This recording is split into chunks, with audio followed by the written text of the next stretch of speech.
So our very first session is on conflict management, and we're pleased to introduce our first speaker, who is Dana Bernstein. Dana has a master's degree in legal studies and dispute resolution from Montclair State University. She's also obtained her project management professional, the PMP certificate.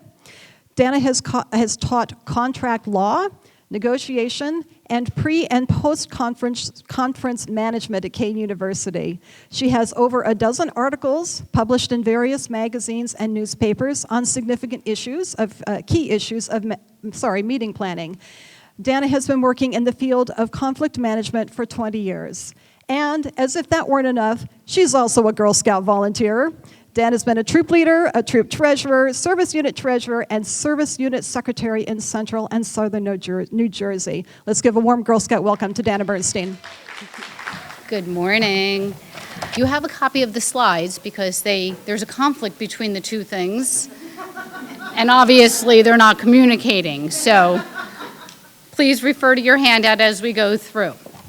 So the first slide in your deck is, how do you win at conflict resolution? I mean, no one wants to lose, right? Everyone wants to go into a conflict and say, yes, I have it. So right now, we're going to talk about how to do that. You might consider thinking of a conflict that you currently have and use that in your mind, so when we're talking about strategies, you can perhaps apply what you need to know, the strategies you're learning towards the conflict that you have. There are tons and tons of articles on conflict management on the web. I've looked through them, but they're all theory. They're like, okay, step A is conflict, these are the 5 steps to this, these are the 5 steps to that, but no one talks about how to.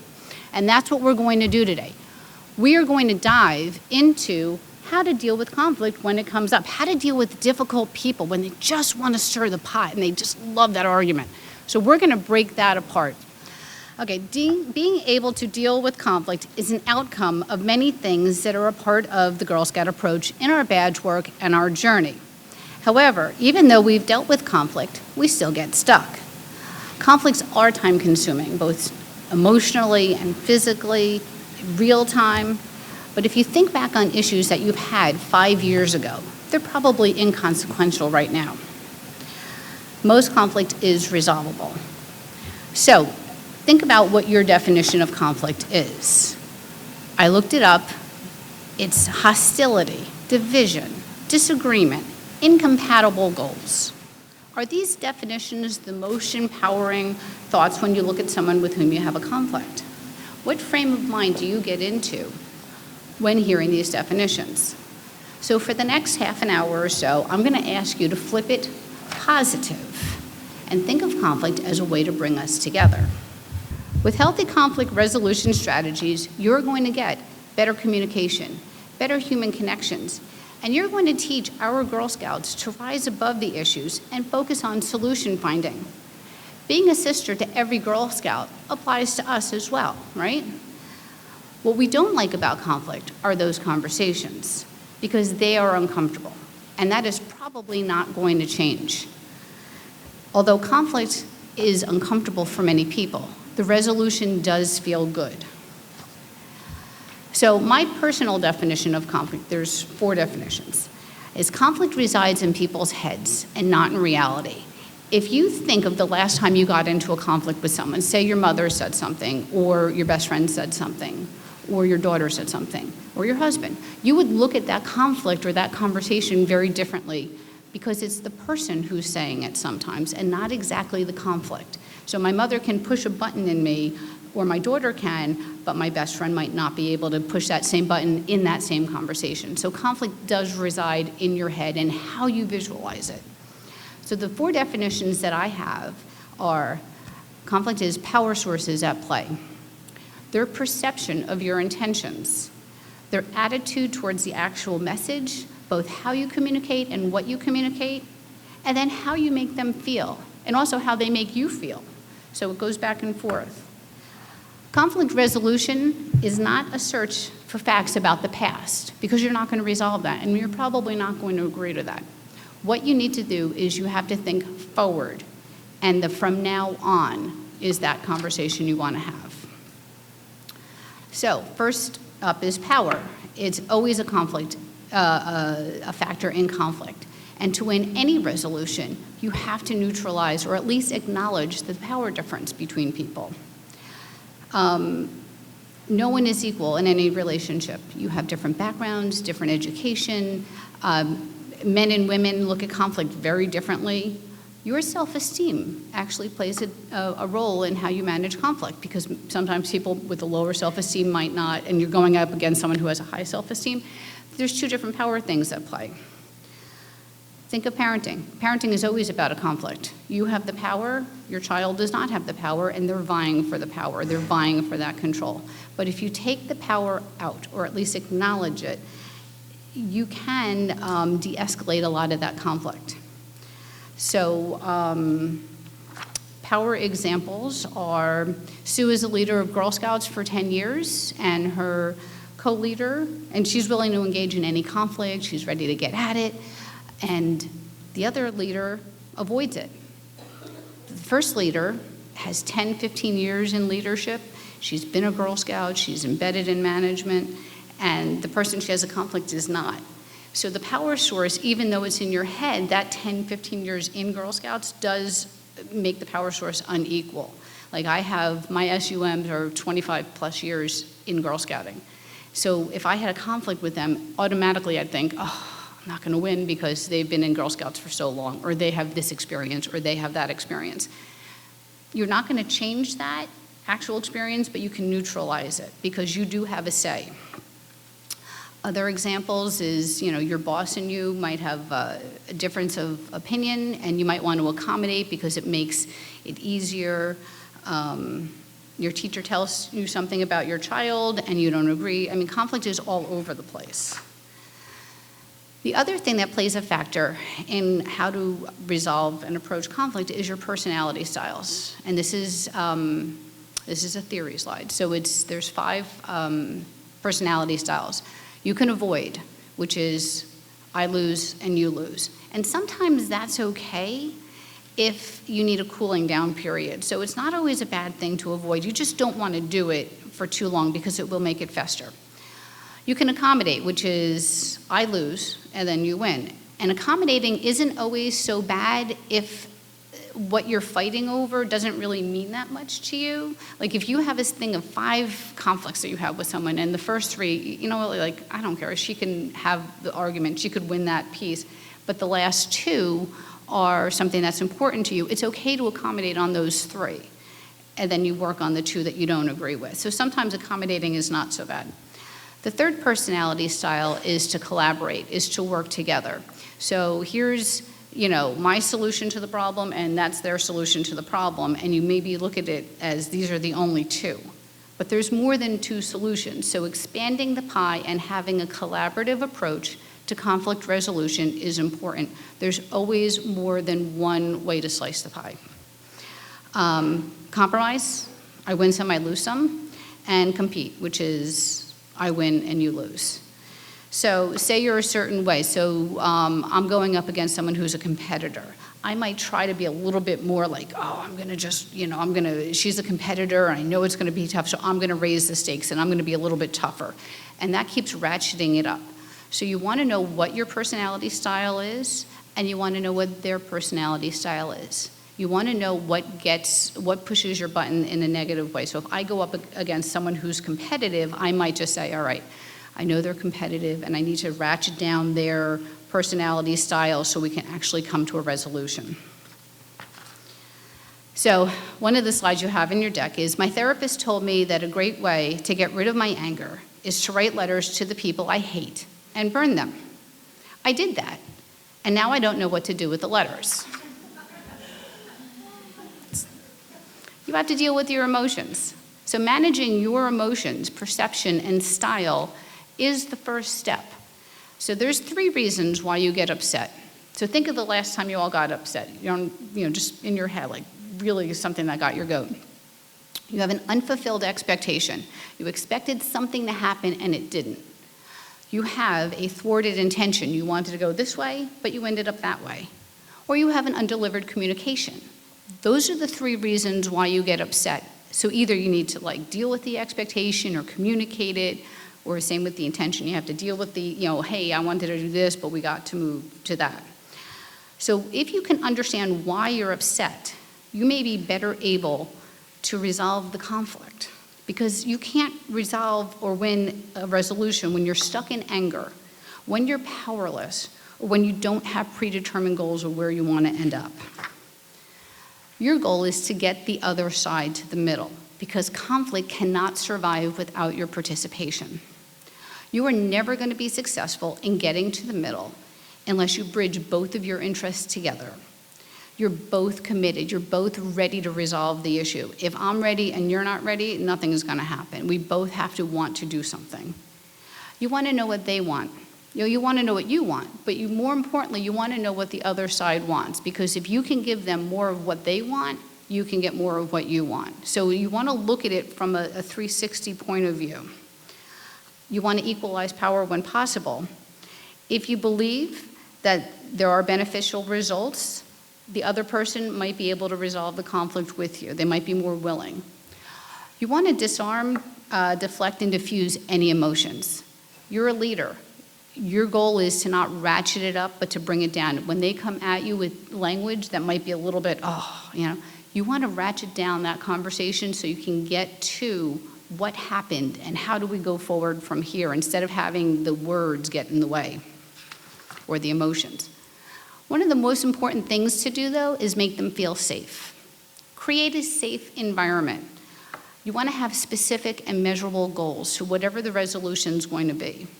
Strengthen your interpersonal relationships. Listen actively. Pay attention to nonverbal communication. If they're standing like this or like this, that shows something. So you want to kind of ratchet that down a little bit and pay attention to that. And also on yourself. You don't want to be standing like this and trying to say, well, I want to resolve this conflict, and this is what it is, because this does not look like I want to resolve conflict. You want to be mindful. You want to look at people in the eye. You want to be present. You want to be in the moment. You don't want to be like, oh, I got to get the kids, I got to do this, I got to do that. You want to think about being with that person. If you're having problems, change the venue. Move, take a walk, take a break. When things get too hot, just work out. Maybe this space is not the most comfortable for us. It's not a safe space for us to be in, so maybe we'll grab a coffee or we'll relax. Build trust.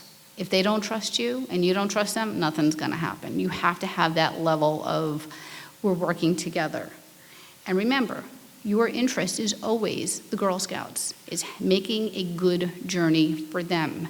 So that's the vantage point, is we are all on the same page with that end result. Is these are our girls. We want to make a nice journey for them. So if you can focus on getting to all these small yeses from your conflicts, the smaller the yeses, you start off small, you get yes, yes, yes, yeses. People want those small yeses, and then they won't back out.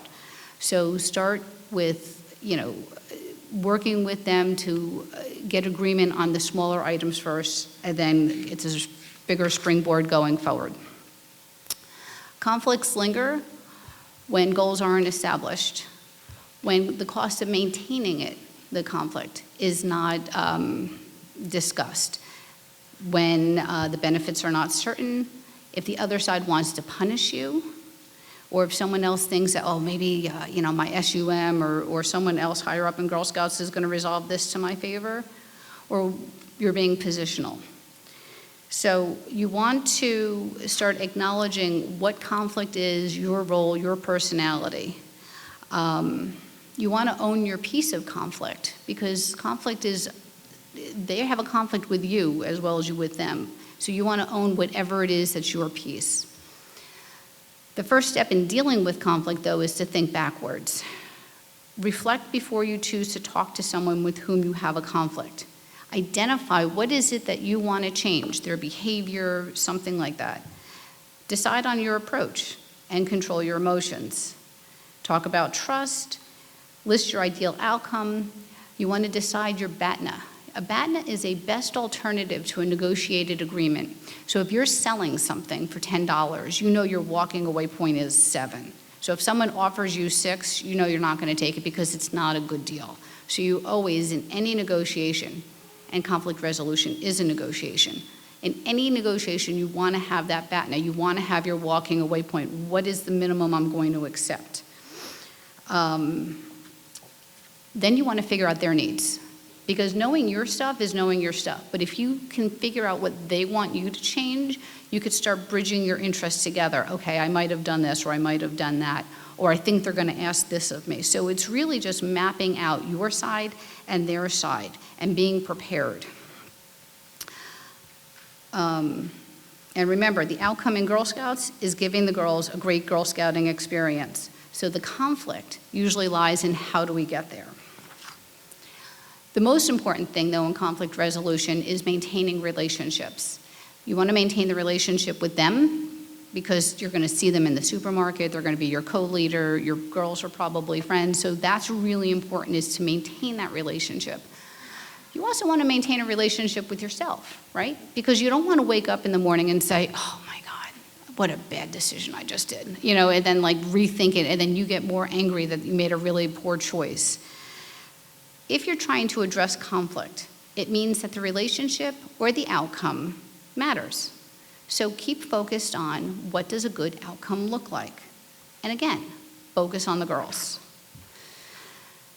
So we talked about power. So now we're going to talk about the people issues, because that's really what it is a people issue. You have, according to the definition that we talked about, is the perception, the communication, and emotions. So the first issue is perception.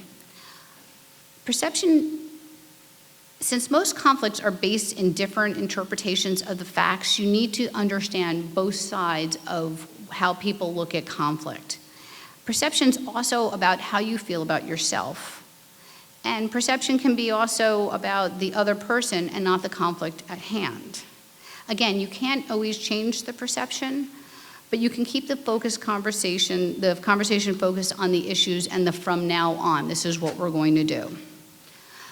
There is, as perception, the story and the what happened. So what happened is X, but the story I create about it is Y. What happened is leader A always has last-minute problems and can't complete tasks.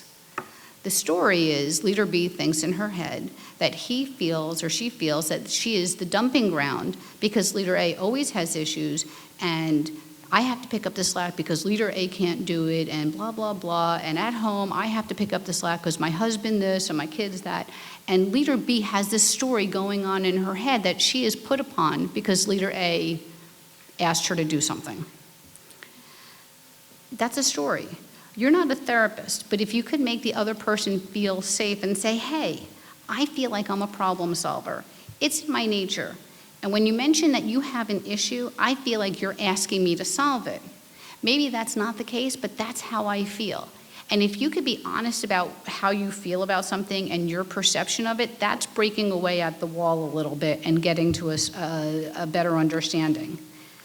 So conflict can be solved by better communication, maybe some timelines, maybe in this situation, other parents pitching in. The focus has to be on the Scouts and their journey. When you both keep that in the forefront, the conflict becomes less personal.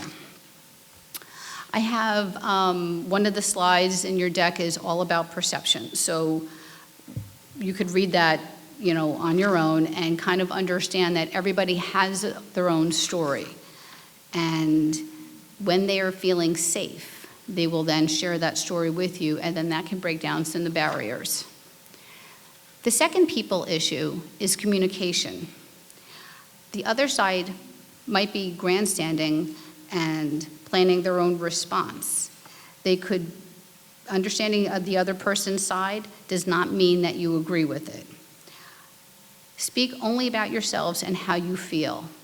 And the most important thing about communication is tell people what you want. Be specific. Tell them what you want them to do and not what you don't want them to do. So instead of saying, don't be late to a meeting, ask them if we could agree to be on time. So everyone close your eyes. Close your eyes. Okay. I am not going to ask you to see a pink elephant. Not the trunk, not the color pink, not the sound an elephant makes. I am not going to ask you to see it. Now, what do you see? Green elephant. But I wanted you to see a green giraffe. Did I communicate that? No. It's the same. You could open up your eyes, unless you want to keep them closed. So, yeah. But you need to tell people what you want them to do and not what you don't want them to do, because they're going to see that pink elephant because you're saying, oh, yeah. So clearly communicate what you want them to do. And no gossiping. Don't gossip. Don't tell other people about the problem. Don't tell another parent, oh, Dana did this, or oh, this one happened. Because when you gossip, you break that trust. And then the other person's not going to want to talk to you because they're going to be like, oh, this one gossiped, and now we're going to have a resolution, and then that's going to be all over. So have your conversations privately. It's a very small world. Reduce defensive communication. Use descriptive language. You appear to be. It seems that. Show empathy, understanding. Treat the other side with respect. Be non-dogmatic, show confidence, and make eye contact. Smile and nod your head. It means that you understand. It doesn't mean that I agree with you. It just means that I'm acknowledging you. And go to the gym and drop your butts, because that's what's going to happen. You're going to say, I agree with you, but, and then you just lost the whole conversation. I agree with you, and. I agree with you, and builds. I agree with you, but will shut everyone down. The words although and however, also the same. So go to the gym, lose your butts, and keep the conversation always going forward and inclusive. Build on what they want so they're not shutting you down automatically. Build good intent. You will give off energy to the conversation one way or the other. Make it good conversation. Make it good intent. So when you have to give tough feedback, you want to check your intent. You want to make sure you're not doing it to get even or take someone down a notch. So check that when you're talking to somebody. You want to be specific. Don't say, you didn't do a very good job, or you did a very good job. That's not helpful. You want to describe versus label. When getting tough feedback, it's kind of hard, because sometimes it hurts, and you want to make sure that you're ready. You want to summarize to confirm your understanding of that tough feedback, and you also want to treat it like a gift. So if your friend is telling you, oh, this is how I feel, or this is something, you want to treat it like they're doing you a favor by telling you, because not everyone has the nerve to walk up to you and say, oh, Dana, this is your bad side. So treat it as a gift and say thank you. The third people issue is emotion. Facing conflict can be a frustrating and intimidating process. So you want to acknowledge the emotions that go into it. You don't want to dismiss anybody's feelings. Again, use symbolic gestures, apologies, expression of sympathy. Own your piece, own your part of it. I had a bad day and I was not so nice, or I had something else on my mind and I didn't come across the way I wanted to come across. So you want to talk about the emotions and deal with it. And again, controlling your emotions, unfulfilled expectation, thwarted intention, or an undelivered communication. Where are you in your emotions in your upset? And deal with that first, and then communicate it. I expected this. I didn't communicate it well, but this is what I expected. My intention was to give the girls this, but it got moved, and I just was caught off guard. Talk about how you feel. Okay, so we talked about you, and then we talked about them. But what if you're dealing with a pot stirrer, someone who just loves it, just gets in there and wants to just, oh, I see a lot of nodding the heads. Yeah, well, you're not going to change them. You're going to change you. You're not going to change them. And that's where you have to stand, is that they will always love the fight. And your job is to diffuse, deflect, disarm, just bring it down a notch, because their words and how they like to do things not going to change. So you want to avoid getting frustrated and emotional when dealing with those difficult leaders, or else you're not going to make progress. You're not going to like the person or their behavior all the time, but you still have to resolve the conflict. It's in the interest of our girls that you resolve it. The girls are watching. How are you going to work with your co-leader or someone that's difficult? How are you going to be that example? So you want to let the difficult person exit gracefully, exit an argument gracefully so they can save some face.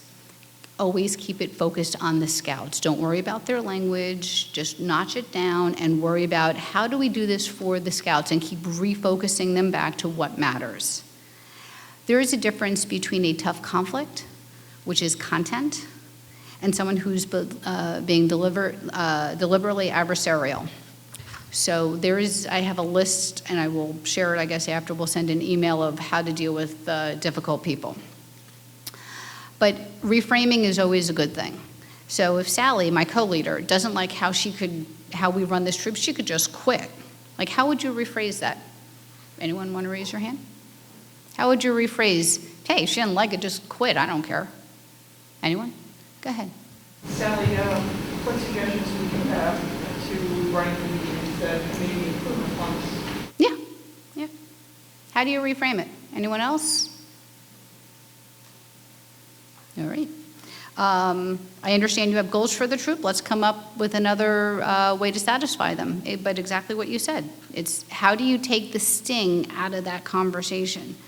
If Pam is giving the silent treatment and you're trying to get her answer to questions and all she's saying is yes or no, how do you get her to draw out another answer aside from yes or no? Anyone? Never ask me yes or no. You always get something that they have to give in response. Mm-hmm. Yeah, but how do you do that? I understand that we're doing this. What do you think we can do to make it better? Yeah. Your listening skills are critical when the other person doesn't feel like they have a voice. Make them feel safe. If she's giving yes or no answers, maybe she just doesn't feel safe, and then allow her to feel safe and say, exactly what you said. How would you do it? How do you feel? Let's have a conversation. But making them feel safe draws out more information, and more information is good. So, how to actually negotiate a resolution. There is a book called Getting to Yes by Fisher and Youre. Anyone know that book? Raise your hands if you know it. All right, so it's an awesome book. They give you ideas of principled negotiation, which is the approach to commit yourself to reaching a solution based on principle and not pressure. And there are 4 ways to do this. You separate the people from the problem, you focus on interests and not positions, invent options for mutual gain, and use objective criteria. So separating the people from the problem is focus on the issue and not the person. You both have a problem, and it's not productive to blame the other person. You want to talk about the perception, the emotions. You want to be hard on the problem, but soft on the people. The second theory is focus on interests and not positions. There's once 2 kids and 1 orange, and each kid wanted the orange. The mother cut the orange in half, gave each kid half the orange, and what happened was one kid ate the fruit and threw away the peel. The other kid used the peel for cooking and then threw away the fruit. Now, if the mother figured out what the interest was, each kid could have had the whole of what they were looking for. The third one is inventing options for mutual gain. The more options you have, the better you can come up with solutions that are going to work for everybody. And the 4th criteria is using objective criteria. We have a law, the Girl Scout law. Use that. Kelley Blue Book. When you go to trade in your car, you use Kelley Blue Book. We have our law. So use that. Many of you have had girls in the troop who are, could maybe bullies or hygiene issues. Remind them that we use the law, and we are a sister to every Girl Scout. And that is our objective criteria. That takes all the power out of, the power play, if there is a power play, because we're going based on one standard. So I'm going to have you get up and do an exercise. I want you to partner with someone, go in the middle of the room or in the back quickly, so we only have 5 minutes before our next presenter. So everyone get up and find a partner. Maybe you sit down.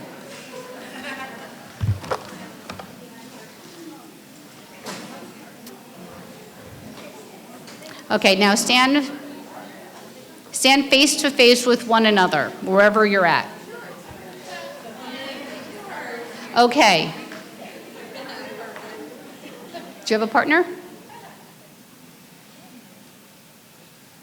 Who's missing a partner? We have a partnerless leader. Okay, come over here. We have one. She's up in the front. All right, your job is to get the person who's opposite of you, convince them to get to your side. Negotiate. Throw in your mother, throw in $1 million, whatever you want to do, just fight. The goal is to get you go to her side, fight. That's the point. Try to resolve that. Go.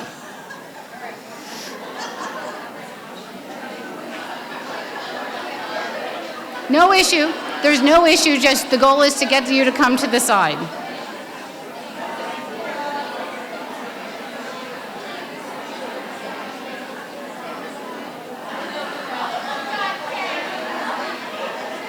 All right, ladies.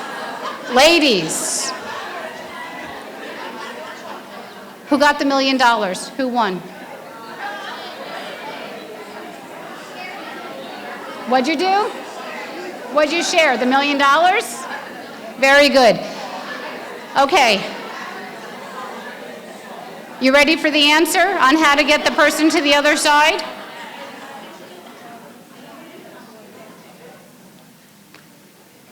Switch sides. You go on. Now you both got what you want, right? Your goal was the goal was to get them to the other side. It didn't say that you had to stay on your side while they stayed on their side. You just switch sides and you both get what you want. Do you understand?